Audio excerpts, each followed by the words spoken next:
What's up guys? Welcome back sa aking YouTube channel. Para sa mga bago dito sa aking channel guys at gusto nyong matuto regarding sa mga value ng mga coins para hindi rin kayo ma-lead sa mga false information tsaka fake information guys, click nyo na yung subscribe button. Pakiclick nyo na rin yung notification bell para updated kayo sa mga videos na i-upload ko. So ngayon guys, pag-usapan natin itong BSP series which is itong year 2005.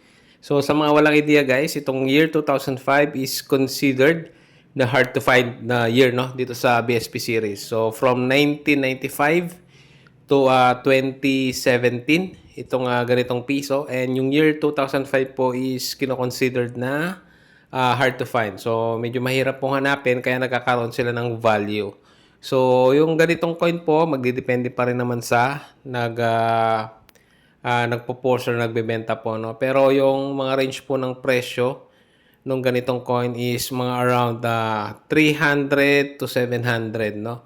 So mga 700 kailangan mga ano na yan guys, no? Mga brilliant uncirculated na po yung condition yan. So syempre depende nga sa sa nagbebenta. Meron din naman mga guys na mga medyo circulated nito na medyo mura syempre. Pero yun nga, ito yung tatandaan nyo guys, itong year 2005 po, ito po yung hanapin niyo sa mga ganitong piso natin. Then, ingat po kayo dun sa mga mga nagpo-post ng mga ibang coins na sinasabi nilang mahal po, no. So may mga iba kasing nagko-content po na sinasabi yung ibang year is mataas yung value. So ang considered lang po no sa pagkakalam ko is itong year 2005 ang medyo may mataas na value compare po sa ibang year. So yung 2006 minsan po may mga naghahanap, at the same time yung 2008.